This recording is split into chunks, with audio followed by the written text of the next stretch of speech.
Selamat malam pemirsa, Anda menyaksikan Catatan Demokrasi. Putra bungsu Presiden Joko Widodo, Kaisang Pangarep, membuat terobosan yang luar biasa mengejutkan kita semua. Hanya dalam hitungan sangat cepat, 2 hari dapat KTA dan langsung didapuk menjadi Ketua Umum Partai Politik, Partai Solidaritas Indonesia. Meski Kaisang memilih jalan politiknya sendiri, tidak mengikuti ayahnya dari PDI Perjuangan, kemudian kakak kandungnya Gibran Rakabuming Raka dari PDIP, kakak iparnya jadi dari PDIP juga. Kaisang pilih PSI.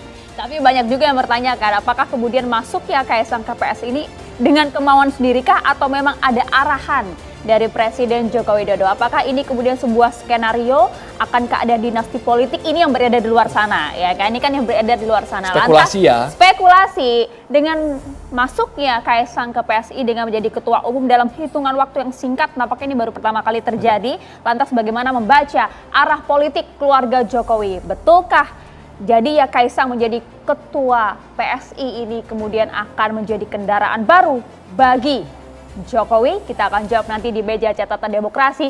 Sebelum kami memperkenalkan sejumlah narasumber kami, nanti kami juga akan melibatkan mahasiswa dari Vkom Universitas Mercu Buana Jakarta. Ini merah karena memang alma maternya, Maria. Ini memang sudah ada urutannya ya, ini bukan dipas-pasin, Dendro. Tidak ada logo, tidak ada simbol partai politik sama sekali di seragam mahasiswa. Kebetulan sama seperti partai yang kita bahas malam hari ini, Maria. Kalau gitu langsung saja kita perkenalkan satu persatu narasumber kami. Tentu kita juga telah mengundang politisi PSI, Dede Prayudi. Halo, selamat malam, Mas Ugi. Selamat malam, terima kasih sudah diundang. Dan juga tentu ada Bang Kapitra Ampera, politisi PD Perjuangan. Selamat malam. Selamat malam, Assalamualaikum warahmatullahi wabarakatuh. Yang ini nggak merah bajunya ya. Ada Bang Kodari, pengamat politik. Selamat malam, Bang. Selamat malam. Paling laris manis ini Bang Kodari, seharian muter-muter roadshow di semua media ini. Terima kasih TV One. Kami juga menghadirkan pengamat politik dari UNAS. Terima kasih banyak Bung Slamet Ginting. Selamat malam Bung Ginting. Selamat malam, Assalamualaikum warahmatullahi wabarakatuh. Waalaikumsalam warahmatullahi wabarakatuh. Ini wajah baru di Catatan Demokrasi. Kita tunggu nanti ya bagaimana tarikan gasnya, Maria ya. Kemudian juga ada Bang Habibur Rahman, politisi Partai Gerindra. Selamat malam, Assalamualaikum. Waalaikumsalam warahmatullahi wabarakatuh. Tadi pagi belusukan gak nih Bang Habibur Rahman? Saya milih hakim MK tadi seharian. Seharian sibuk Mantap. pol ya. Kami juga menghadirkan relawan Prabowo Mania 08. Terima kasih Bang Immanuel Ebenezer. Selamat malam. Selamat malam. Kebetulan saya bukan saya partai, warnanya sama doang. Ya ini jaket merah menandakan apa nih, Merah Bang? semua.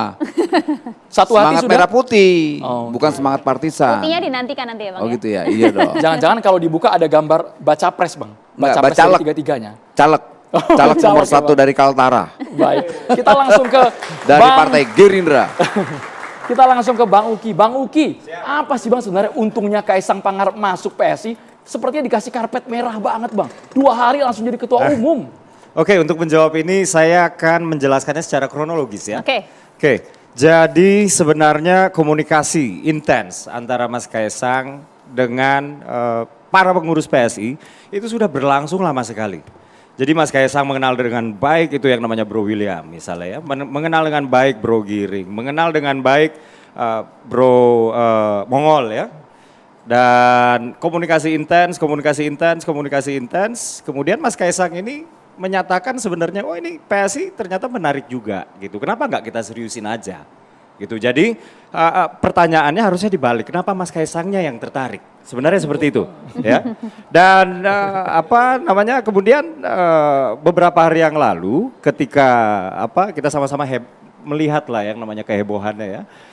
Mas Kaisang resmi menjadi anggota PSI. Jadi ada Dewan Pembina kami yaitu Sis Grace Natali juga bersama Bro Raja Juli Antoni.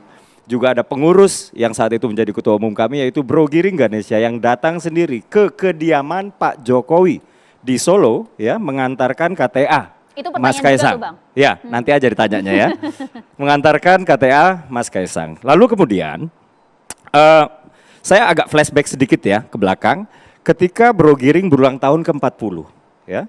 Beliau itu sudah membuat public statement bahwasannya usia saya sudah 40 tahun dan saya sudah terlalu tua untuk menakodai partai politik yang partai politiknya anak muda. Saya akan menyerahkan tongkat estafet kepemimpinan partai ini kepada seseorang yang jauh lebih muda. Nah, sebenarnya semenjak Bro Giring mengeluarkan public statement itu, ya keriuhan di bawah itu sudah mulai terasa. Di bawah itu maksudnya kader-kader kami ya, di DPW, DPD, DPC, DPRT. Siapa yang akan gantikan? Siapa yang akan melanjutkan kerja-kerja Bro Giring? Kurang lebih seperti itu ya. Nah, isu tentang Mas Kaisang ini berkembang sebenarnya di bawah itu sudah pada tahu, tapi sifatnya masih kemungkinan ya. Jadi dari bawah ini sebenarnya sudah ada yang bilang, ini kalau jadi dia aja nih yang gantiin Giring, dia aja nih yang jadi ketum, kayak gitu. Nah, ketika hari itu tiba, betul-betul Mas Kaisang bergabung ke PSI, ya, aspirasi arus bawah ini begitu kencang ke kami, ya, sehingga kemarin pas Kopdarnas ini kan yang dipertontonkan hanya acara seremonial ya, itu dimulai jam 7.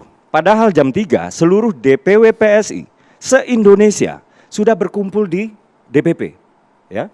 Jadi dijaring segala aspirasinya dan hasil dari pertemuan tersebut adalah PSI di akar rumput memang menginginkan Mas Kaisang ya untuk menggantikan atau untuk melanjutkan kerja-kerja Bro Giring gitu. Nah, itulah hasil rapatnya. Oke. Yang kemudian hasil rapat tersebut dikukuhkan oleh Ketua Dewan Pembina kami dan akhirnya jadi SK yang di mana pembacaan SK tersebut dibacakan di acara seremonial Kopdarnas tersebut. Kurang lebih seperti itu kronologisnya ya. Jadi kalau misalnya ditanya apa untungnya, tentu ya dengan bergabungnya Mas Kaisang, dengan alasannya yang beliau bilang, beliau ingin anak muda itu nggak hanya sebagai objek politik yang pasif, tapi beliau ingin anak muda itu sebagai subjek politik yang aktif.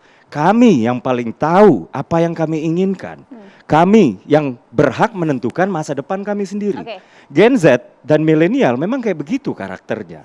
Mereka adalah free thinker, mereka adalah jiwa-jiwa yang bebas. Jadi mudah ya Mas untuk masuk kemudian jadi ketum gitu?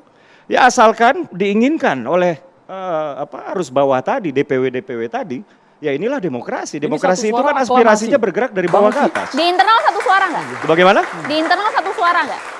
Sorry nggak kedengaran. Ya, apa spesialnya seorang Kaisang ini dibandingkan dengan berbagai kader yang sudah susah payah, jerih payah, berbagi keringat bersama PSI sejak awal, turun ke jalan juga bersama masyarakat. Kenapa harus Kaisang? Istimewa sekali anak presiden ini. Kalau pertanyaannya kenapa harus Kaisang? Inilah demokrasi. Memang arus bawah kami menginginkan Mas Kaisang. Cuma kalau pertanyaannya apa bagusnya Mas Kaisang, ini adalah pertanyaan lain lagi ya. Ini suatu hari saya pernah di-counter, dikatakan bahwa PSI menggunakan keluarga Jokowi untuk menggerogoti PDIP. Astaga, saya pikir ini jahat banget ya.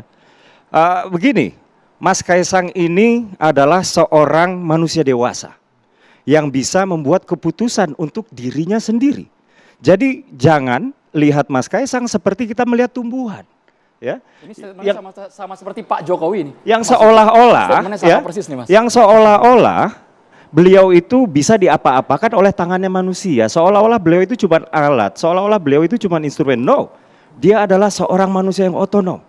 Dia memilih PSI karena kesamaan nilai, gitu. Jadi inilah kualitas Mas Kaisang. Dia berani. Mas Kaisang ini bisa aja ya kalau mau cepat ke partai besar, bisa sekali. Tapi dia memilih PSI, gitu. Jadi ya begini, jadi jangan kita lihat Mas Kaisang seolah-olah nggak punya kualitas, jadi seolah-olah beliau adalah objek, seolah-olah beliau seperti tanaman aja yang bisa kita siram, kita cabut kapan aja dan lain-lain. Maksud kami seperti ini, Bang Ogi, kenapa tidak merekrut langsung dari dalam internal, secara struktural yang dipilih, yang kompetensinya tidak perlu dipertanyakan lagi. Kalau ini kan kami juga masih meraba-raba. Ya.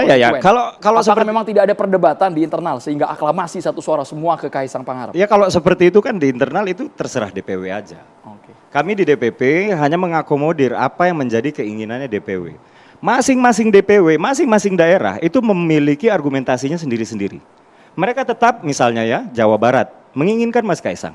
Ada memang yang alasannya itu adalah alasan orang ini sangat cakap. Terbukti beliau adalah salah satu dari 40 orang muda paling berpengaruh di Indonesia versi Fortune ya untuk bisnis. Misalnya seperti itu, kualitasnya ada di sana. Atau misalnya ada juga yang mengatakan bahwa dengan adanya Mas Kaisang ini adalah insentif elektoral. Ada. Jadi kalau misalnya ditanya alasannya apa, nah ini sebenarnya alasannya ya karena DPW menginginkan Mas Kaisang. Dan kalau ditanya masing-masing DPW, ini masing-masing memiliki alasan yang berbeda-beda juga. Kurang lebih seperti itu. Oke, Mas. Kalau kita lihat di berbagai baliho yang dipasang oleh PSI tegak lurus bersama Jokowi. Apakah kemudian masuknya Kaisang ke PSI dengan menjadi ketua umum ini juga perintah Presiden Joko Widodo? Ya enggak. Tapi satu hal ya, Pak Jokowi tahu. Kami ini melakukan komunikasi yang intens dengan Pak Jokowi. Kami tahu kami adalah partai anak muda dan kami tahu kami membutuhkan masukan ya dari seseorang yang kami anggap statement, seseorang yang negarawan ya. Jadi sifatnya bukan perintah. Artinya komunikasi intens, Pak, kalau kayak gini bagaimana, Pak, kalau begitu bagaimana, Pak, kalau begini bagaimana. Sifatnya kayak apa ya, meminta advice lah. Tapi bahwa Pak Jokowi memerintahkan, ya enggak. Tapi kan kita nggak bisa memungkiri bahwa kedekatan PSI dengan Pak Jokowi itu sudah terjalin lama. Dukungan PSI terhadap Pak Jokowi itu dukungan yang tanpa pamrih. Artinya kita nggak pernah cawe-cawe minta mau menteri, saya mau komisaris, saya mau, nggak pernah. PSI kan nggak pernah. Tapi tadi Bang Oki bilang cukup menarik ketika yang tertarik itu bukan PSI ke Kaisang, tapi Kaisang yang tertarik ke PSI. Kesannya PDIP nggak dianggap ini Bang Kapitra Ampera, partai terbesar, partai penguasa, paling unggul di Indonesia, tidak dipilih Kaisang, Bang Kapitra Ampera.